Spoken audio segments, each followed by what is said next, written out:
కొద్ది రోజుల క్రితమే అనుకుంటా నాని నిర్మాతగా నితిన్ హీరోగా ఓ సినిమా ప్లానింగ్ లో ఉందని ప్రచారం సాగింది. కట్ చేస్తే ఇప్పుడు అదే నిజమైంది. నాని బ్యానర్ లో నితిన్ హీరోగా మారాడు. కాకపోతే మరో రూమర్ మాత్రమే అలాగే మిగిలిపోయింది.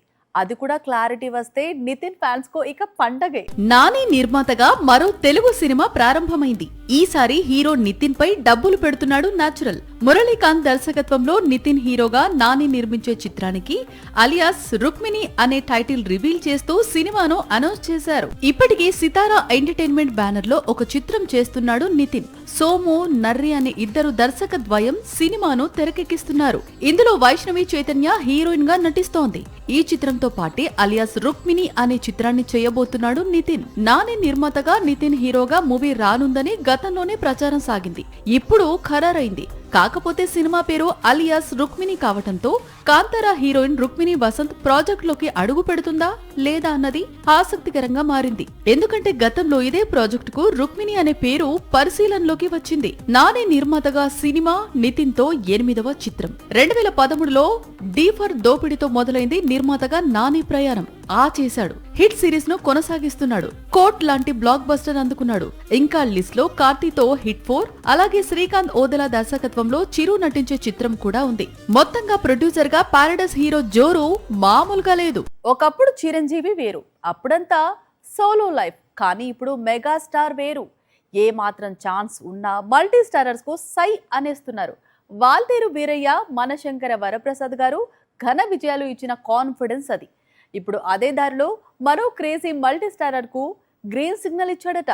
ఒక సంక్రాంతికి వాల్తేరు వీరయ్య. ఇందులో రవితేజతో కలిసి చిరు చేసిన హడావిడి అంతా ఇంత కాదు. మొన్నటి సంక్రాంతికి విక్టరీతో తిరిగొచ్చాడు Chiru. Mega victory combo Sankranti season లోనే బిగ్గెస్ట్ బ్లాక్ బస్టర్ ను తెచ్చిపెట్టింది. ఇప్పుడు ఇదంతా ఎందుకంటే చిరు మరోసారి మల్టీ స్టారర్ లాక్ చేశాడని టాలీవుడ్ లో బాగా ప్రచారం సాగుతోంది.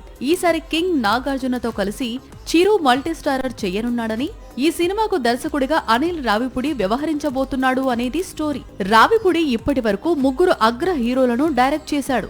ఇప్పుడు నాగ్ తో కూడా వర్క్ చేస్తే కరెంట్ జనరేషన్ లో అగ్ర హీరోలందరితో వర్క్ చేసి వారందరికి హిట్ ఇచ్చిన రేర్ డైరెక్టర్ గా రికార్డుల్లోకి ఎక్కుతాడు. నిజానికి నాగార్జున 100వ చిత్రంలోనే చిరు స్పెషల్ అపీరియన్స్ ఇస్తాడని ప్రచారం సాగినా అందులో నిజం లేదట. ఫ్యూచర్ లో చిరు, నాగ్ ఇద్దరు కలిసి మల్టీ స్టారర్లలోనే కనిపిస్తారట. ఇక చిరు చేతిలో ఉన్న విశ్వంభర, అలాగే బాబీ డైరెక్ట్ చేస్తున్న న్యూ మూవీపై అప్డేట్స్ ను ఈ ఏడాది చిరు బర్త్డే రోజున రివీల్ చేయబోతున్నారు. దీంతో ఆగస్టు 22 కోసం అభిమానులు కళ్లలో వత్తులేసుకుని ఎదురు చూస్తున్నారు. కొన్నిసార్లు ఎంత ముందుగా రిలీజ్ డేట్స్ ప్లాన్ చేసుకున్నా క్లాష్ మాత్రం కన్ఫర్మ్ అవుతుంది.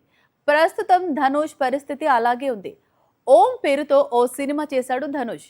అక్టోబర్ 16న రిలీజ్ చేయాలి అనుకున్నాడు. కట్ చేస్తే అదే టైంకు జైలర్ దిగుతున్నాడు. దీంతో దీపావళికి తన సినిమాను వాయిదా వేయాలి అనే ప్లాన్ చేస్తున్నాడు. కానీ అప్పుడు కూడా మరో తమిళ స్టార్ పోటీకి వస్తానంటున్నాడు. ఏడాది ప్రారంభంలో కరా విడుదల చేసి ఫెయిల్యూర్ ను చూశాడు ధనుష్.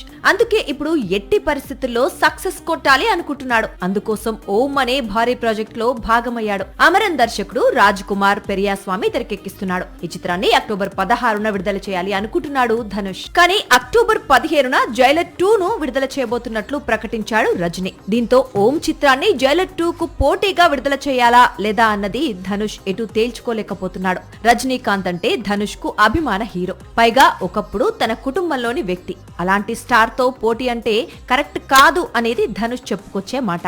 అక్టోబర్ లో కాకుండా దీపావళికి ఓం చిత్రాన్ని వాయిదా వేస్తే అప్పుడు ఇంకో సమస్య ఉంది. అదే సమయంలో సూర్య నటిస్తోన్న మరో కొత్త చిత్రం విడుదలకు ముస్తాబవుతోంది. అయితే రజనీకాంత్ కంటే సూర్యతో క్లాష్ ధనుష్ కు ఈజీ. దీంతో దీపావళికి ఓం విడుదల చేస్తే ఎలా ఉంటుందనే ఆలోచనలో ఉన్నాడట.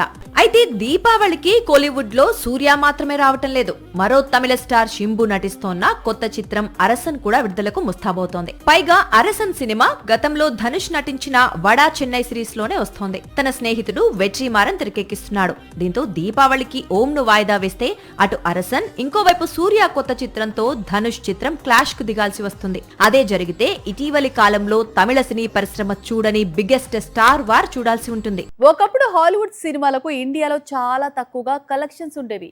ఇంకాస్త చెప్పుకోవాలంటే లిమిటెడ్ మార్కెట్. కానీ ఇప్పుడు మేజర్ మార్కెట్ గా ఎదిగింది. సినిమా క్రేజ్ ను బట్టి కలెక్షన్స్ పెరుగుతున్నాయి. స్పైడర్ మ్యాన్ సృష్టిస్తున్న బాక్స్ ఆఫీస్ సంచలనాలు చూసి ఇండియన్ సినిమా పండితులే ఆశ్చర్యపోతున్నారు.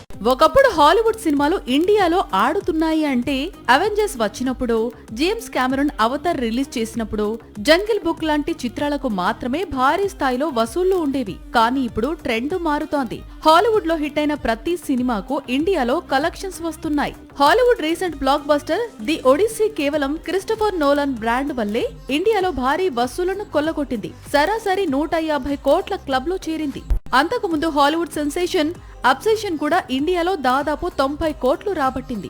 Project Hail Mary, back rumours, Michael లాంటి చిత్రాలు కూడా భారీ స్థాయిలో బిజినెస్ చేశాయి. ప్రస్తుత Spider Man brand new day కు కూడా 400 కోట్ల క్లబ్ వైపు పరుగులు తీస్తోంది. ఇప్పటి వరకు ఇండియాలో హాలీవుడ్ సినిమాలు కొల్లగొట్టిన వసూళ్లు 700 కోట్ల పైనే ఉన్నాయి.